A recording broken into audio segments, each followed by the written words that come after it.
Hello student, welcome to Soumyajit classes. অংশীদারি কারবারের আজকে সেকেন্ড ক্লাস। প্রথম ক্লাসে আমরা দেখো কিছু কনসেপ্ট পড়েছিলাম, যে বেসিক বেসিক যে টার্মগুলো অঙ্কে ইউজ হয় সেইগুলো করেছিলাম। আর তারপর আমরা একের দাগে, দুয়ের দাগে আর এই তিনের দাগে তিনটা অঙ্ক করেছিলাম। আজকে দেখো চারের দাগের অঙ্ক থেকে করবো আমরা। চারের দাগের অঙ্কটা কি বলছে? তিন বন্ধু যথাক্রমে 5,000 টাকা, 6,000 টাকা আর 7,000 টাকা দিয়ে একটি অংশীদারি ব্যবসা শুরু করার 1 বছর পর দেখলেন যে 1,800 টাকার লোকসান হয়েছে। মূলধন ঠিক রাখার জন্য প্রত্যেকে লোকসানের পরিমাণ দিয়ে দেবেন বলে সিদ্ধান্ত করেছেন। তাদের কাকে কত টাকা দিতে হবে হিসাব করতে বলা হয়েছে। ক্লিয়ার অঙ্কটা? অর্থাৎ তিনজনে ব্যবসা শুরু করেছে, সেই তিনজনে একজন 5,000 টাকা দিয়েছে, একজন 6,000 টাকা দিয়েছে, একজন 7,000 টাকা দিয়েছে, এবং 1 বছর পর 1,800 টাকা লোকসান হয়েছে। এবং তারা ঠিক করেছে যে তারা তাদের টাকা থেকে সেই লোকসানের পরিমাণটা পূরণ করে দেবে। তাদের কাদের কত টাকা দিতে হবে কাকে। তার মানে আগে আমরা কি করব, যে তিন বন্ধুর মূলধনের অনুপাত বার করে নেবো। তাহলে লিখে নেবো তিন বন্ধুর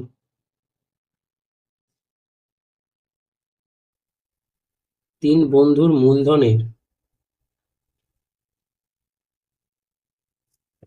অনুপাত। দেখো, প্রথম বন্ধু দিয়েছিল 5,000 টাকা, ইস্টু দ্বিতীয় বন্ধু দিয়েছিল 6,000 টাকা, ইস্টু তৃতীয় বন্ধু দিয়েছিল 7,000 টাকা। ওকে, দেখো তিনটে করে শূন্য ক্যান্সেল হয়ে যাবে, তার মানে অনুপাতটা পাবো 5:6:7। অর্থাৎ তিন বন্ধুর মূলধনের অনুপাত আমরা পেলাম 5:6:7। এবারে 1 বছর পর 1,800 টাকা লোকসান হয়, কোন বন্ধু কি পরিমাণ টাকা দেবে সেটা বার করতে হবে। তার মানে আমরা লিখে নেব,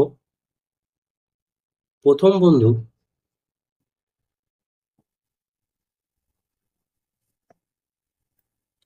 প্রথম বন্ধুকে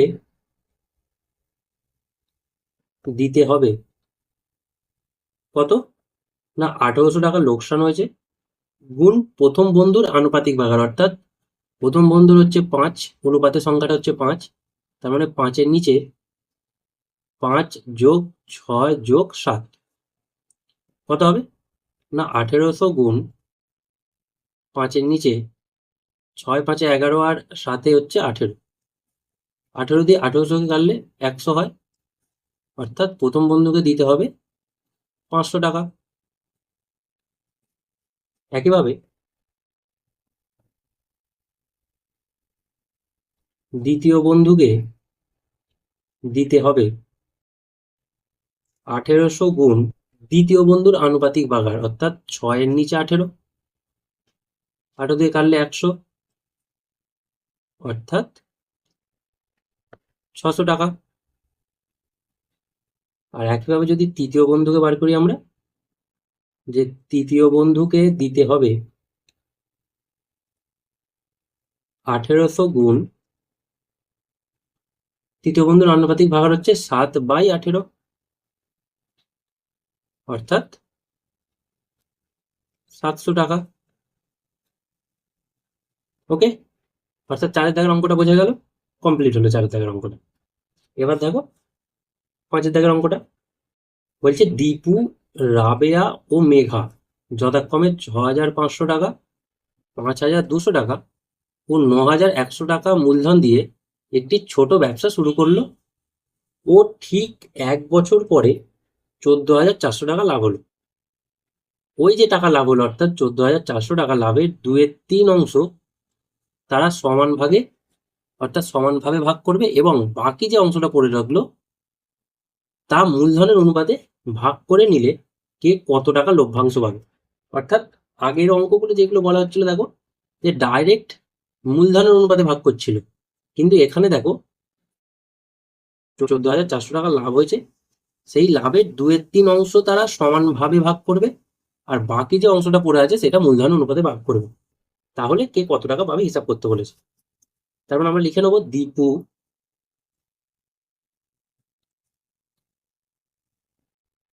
রাবেয়া ও মেঘার মূলধনের অনুপাত কত? 6500 ইস্টু 5200 ইস্টু 9100। ঠিক আছে, দেখো দুটো করে শূন্য ক্যান্সেল হয়ে যাবে, অর্থাৎ 65:52:91। এবার 13 দিয়ে কাটাকুটি করলে দেখো 13 5 65, 4 13 52, 7 13 91, অর্থাৎ তিন বন্ধুর মূলধন অনুপাতটা আমরা পেলাম 5:4:7। এবার 1 বছর পরে 14,400 টাকা লাভ হলো, সেই লাভের 2/3 অংশ দ্বারা সমান ভাগে ভাগ করবে। তার মানে লাভের 2/3 অংশ সমান কত হবে বলো তো? যে 14,400 টাকা লাভ হয়েছে তার 2/3 অংশ, অর্থাৎ গুণ 2/3। 3 দিয়ে কাটাকুটি করলে 3 4 12, 3 8 24, দুটো শূন্য, অর্থাৎ 9,600 টাকা। অর্থাৎ লাভের 2/3 অংশ আমরা পেলাম 9,600 টাকা। এবারে বলছে এই 9,600 টাকা তারা সমান ভাগে ভাগ করবে, অর্থাৎ 2/3 অংশ সমানভাবে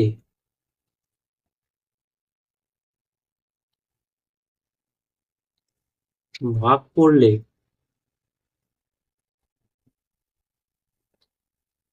প্রত্যেকে পাবে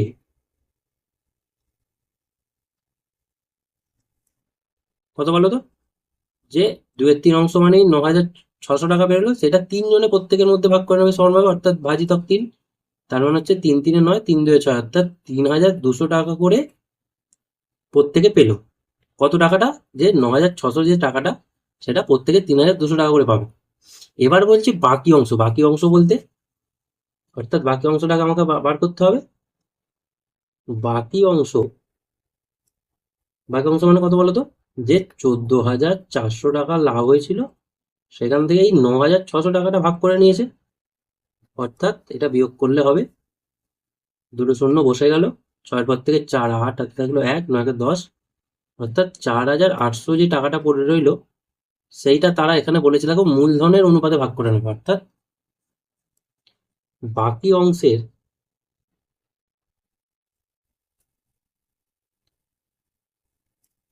বাকি অংশের বা এটাকে তোমরা লিখতে পারো বাকি অংশ থেকে দীপু পাবে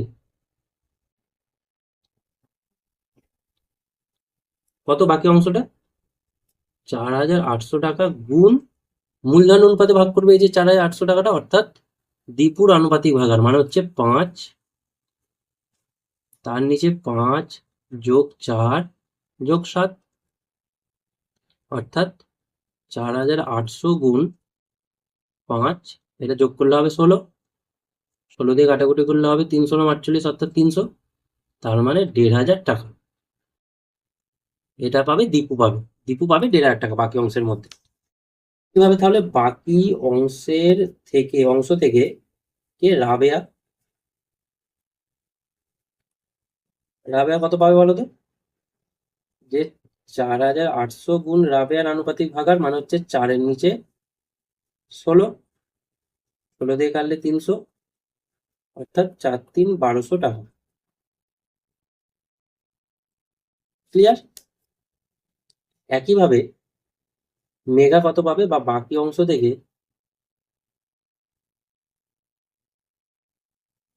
মেঘা পাবে 4,800 গুণ মেঘার আনুপাতিক ভাগার, অর্থাৎ 7/16, 16 দিয়ে কাটলে 400, এই 3 16 48, অর্থাৎ 300, তার মানে 2,100 টাকা। ওকে, এবার ফাইনাল কি বলেছে দেখো, যে মূলধনের অনুপাতে ভাগ করে নিলে কে কত টাকা লভ্যাংশ পাবে। এখানে দেখো প্রত্যেকে 3,200 টাকা করে লভ্যাংশ পেয়েছে, তারপর আবার যে যার সেই বাকি অংশ থেকে আলাদা আলাদা করে পেয়েছে। তার মানে আমাদের প্রত্যেকের আলাদা করে লভ্যাংশটা আরেকবার বার করতে হবে। তার মানে দেখো বাকি অংশের মধ্যে পেয়েছে 1,500 টাকা, আর সমান ভাগে যে ভাগ করেছিল সেখান থেকে পেয়েছে ৩,২০০ টাকা, অর্থাৎ ফাইনাল অ্যান্সার লিখবো দীপুর লভ্যাংশ, না দীপুর ১,৫০০ টাকা পেয়েছে আর ৩,২০০ টাকা সবাই সমান ভাগে ভাগ করেছিল, অর্থাৎ ৪,৭০০ টাকা। ঠিক আছে, ৫, ৬, ৭, ৩ আগে ৪, ৪,৭০০ টাকা। একইভাবে দেখো রাবেয়া ১,২০০ টাকা পেয়েছিল আর ৩,২০০ টাকা একইভাবে। তার মানে রাবেয়ার লভ্যাংশ কত? না ৩,২০০ টাকা সমান ভাগে যে ভাগ করেছিল প্লাস সে বাকি অংশ থেকে ১,২০০ টাকা পেয়েছে, অর্থাৎ দেখো ৪,২০০ টাকা। আর একইভাবে একে আছে মেঘা, মেঘার লভ্যাংশ, মেঘা কত পেয়েছিল বাকি অংশ থেকে? যে ২১০০ টাকা, আর ৩,২০০ টাকা সমান ভাগে ভাগ করেছিল, অর্থাৎ ২১০০ যোগ ৩,২০০, তার মানে ৫,৩, অর্থাৎ ৫,৩০০ টাকা। ওকে, ফাইনাল অ্যান্সার পেয়ে গেলাম যে তিনজনে কত করে লভ্যাংশ পাবে। ওকে, তাহলে দেখো একইভাবে আমরা ৫-এর দাগের অঙ্কটা কমপ্লিট করলাম। নেক্সট দেখো এবার ৬-এর দাগের অঙ্কটা। দেখো ৬টা কি বলছে, ৩ বন্ধু যথাক্রমে ৮,০০০ টাকা, একজন ১০,০০০ টাকা আর একজন ১২,০০০ টাকা সংগ্রহ করে ব্যাংক থেকে কিছু টাকা ধার নিয়ে একটি ব্যবসা শুরু করলো। বছরের শেষে তারা দেখলো ১৩,৪০০ টাকা লাভ হয়েছে। সেই লাভ থেকে ব্যাংকের বছরের কিস্তি ৫,০০০ টাকা শোধ দেওয়ার পর বাকি টাকা তারা মূলধনের অনুপাতে ভাগ করে নিলেন। তাহলে লভ্যাংশ থেকে কে কত টাকা পাবে হিসাব করতে বলেছে। অর্থাৎ কি অঙ্কটা বলা হচ্ছে, তিনজন বন্ধু, একজন ৮,০০০ টাকা, একজন ১০,০০০ টাকা আর একজন ১২,০০০ টাকা দিয়ে ব্যবসা শুরু করলো। তার মধ্যে তারা আরো কিছু টাকা ব্যাংক থেকে ধার নিয়েছিল এবং সেই ব্যাংকের ১ বছরের কিস্তি বাবদ তাদেরকে ৫,০০০ টাকা শোধ করতে হবে, এটা অঙ্কে বলেছে। কিন্তু দেখা গেল বছরের শেষে ১৩,৪০০ টাকা লাভ হয়েছে। এবার এই ১৩,৪০০ টাকা লাভ থেকে তারা ৫,০০০ টাকা ব্যাংকের কিস্তি শোধ করে দিল এবং বাকি যেটা পড়ে রইল সেটা তারা মূলধনের অনুপাতে ভাগ করে নিল। তাহলে তাদের লভ্যাংশের পরিমাণ কত হিসাব করেছে। তা একইভাবে আমরা কি করব, আগে যে ৩ বন্ধুর লভ্যাংশের অনুপাতটা বার করে নেব। অর্থাৎ একইভাবে লিখব ৩ বন্ধুর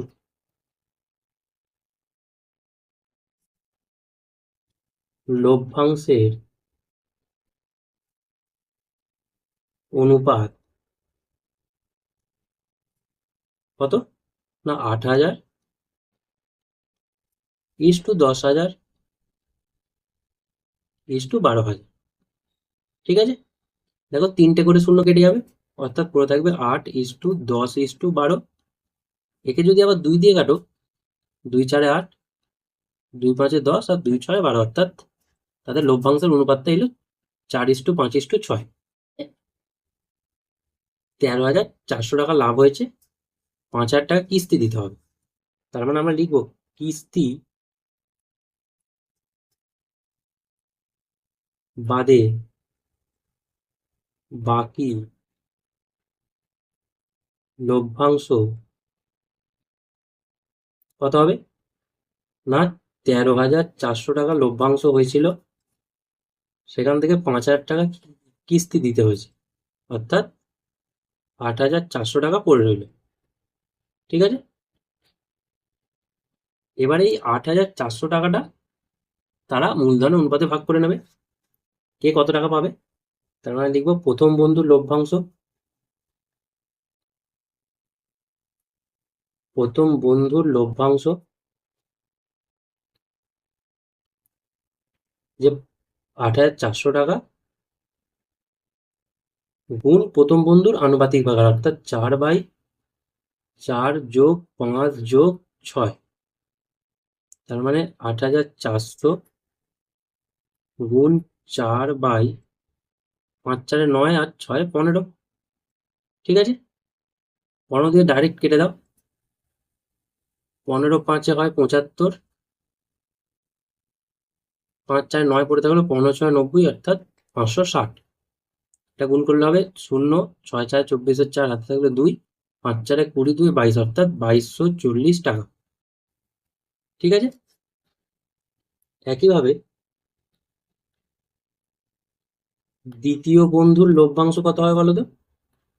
যে 8,400 গুণ দ্বিতীয় বন্ধুর আনুপাতিক ভাগ, অর্থাৎ 5/15।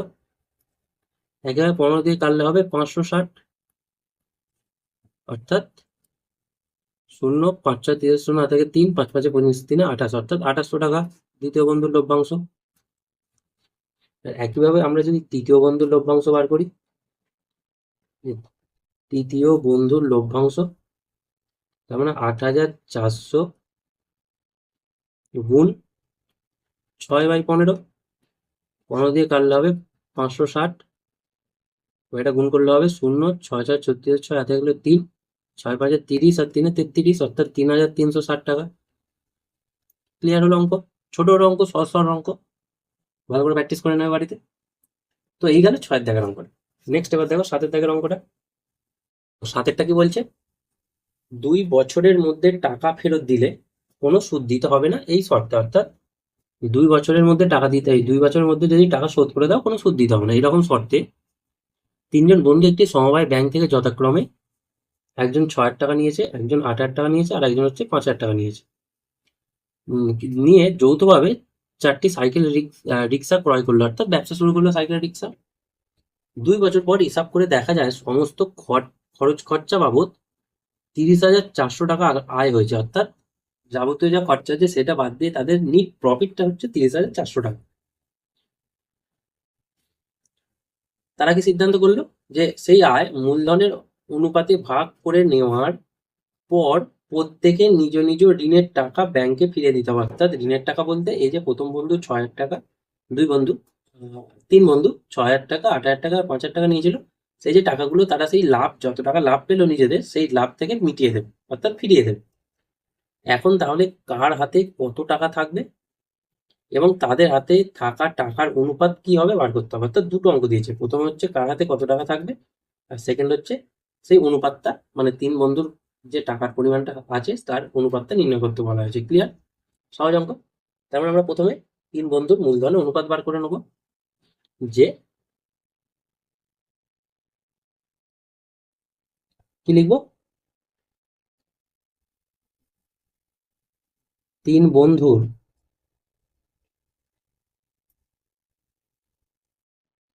মূলধনের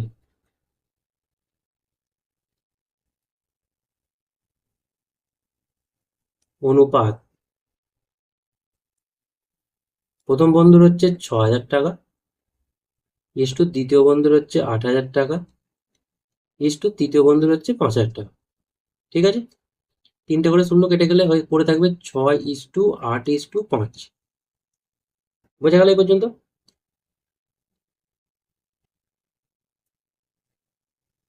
এবারে দেখো, এবার দেখো মোট কত আয় হয়েছে, 30,400 টাকা। এটা একবার লিখে নেবো যে মোট আয় হচ্ছে 30,400 টাকা।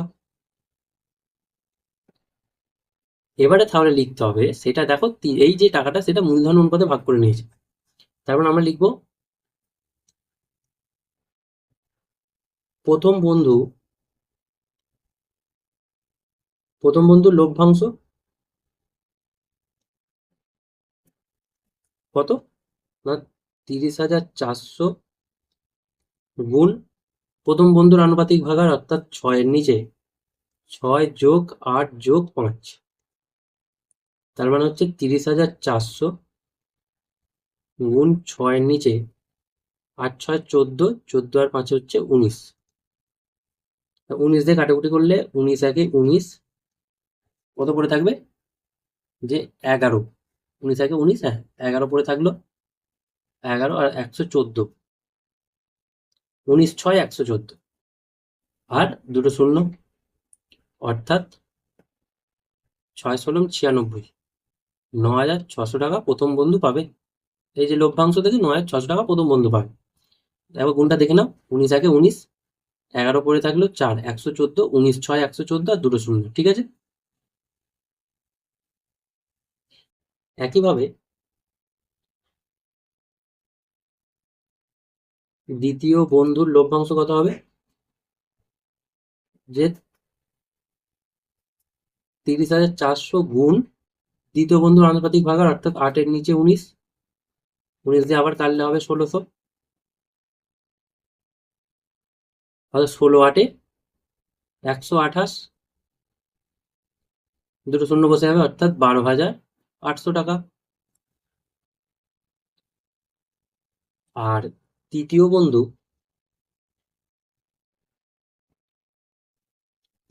লভ্যাংশ হচ্ছে 30,400 গুণ তার আনুপাতিক ভাগার, অর্থাৎ 5-এর নিচে 19, অর্থাৎ 1600, অর্থাৎ 16×5 80, মানে হচ্ছে 8,000 টাকা।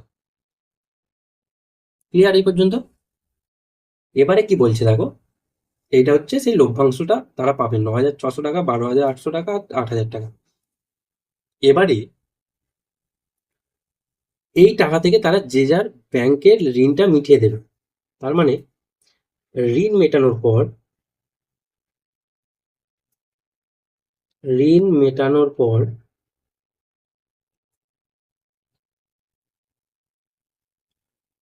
মেটানোর পর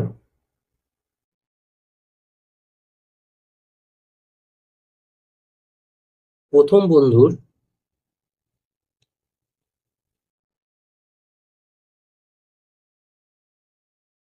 লভ্যাংশ কত থাকবে? প্রথম বন্ধুর লভ্যাংশ থাকবে, দেখো প্রথম বন্ধু লভ্যাংশ পেয়েছে 9,600 টাকা, কিন্তু সে ব্যাংক থেকে দেখো 6,000 টাকা ঋণ নিয়েছিল, তার মানে 6,000 টাকা তাকে শোধ করতে হবে। তার মানে 3,600 টাকা তার হাতে এখন থাকবে। একইভাবে ঋণ মেটানোর পর দ্বিতীয় বন্ধুর লভ্যাংশ থাকবে কত? দ্বিতীয় বন্ধু পেয়েছিল 12,800 টাকা, সেখান থেকে 8,000 টাকা ঋণ মেটাবে, তার মানে হচ্ছে 4,800 টাকা। আর ঋণ মেটানোর পর তৃতীয় বন্ধুর লভ্যাংশ কত থাকবে? যে তৃতীয় বন্ধু পেয়েছিল হচ্ছে 8,000 টাকা, বিয়োগ সে ঋণ নিয়েছিল 5,000 টাকা, তার মানে 3,000 টাকা তার হাতে থাকবে। ক্লিয়ার? প্রথম অঙ্কের উত্তরটা পেলাম আমরা যে কে কত টাকা, কার হাতে কত টাকা থাকবে। এবার পার করতে হবে তাদের হাতে টাকার অনুপাত। এবার আমরা এখানটা যদি করে নিই যে অতএব নিম্নেয় টাকার অনুপাত কত হবে বলো তো? যে 3,600 ইস্টু 4,800 ইস্টু 3,000, ঠিক আছে? তার মানে দুটো শূন্য করে কেটে গেলে পড়ে থাকবে 36 ইস্টু 48 ইস্টু 30। এবার একে যদি 6 দিয়ে কাটো, 6 6 36, 8 6 48, 6 5 30, অর্থাৎ 6:8:5। তিনজনের হাতে যে টাকাটা থাকবে তার অনুপাত হলো এটা। ঠিক আছে? তো কমপ্লিট অঙ্ক হলো এই পর্যন্ত।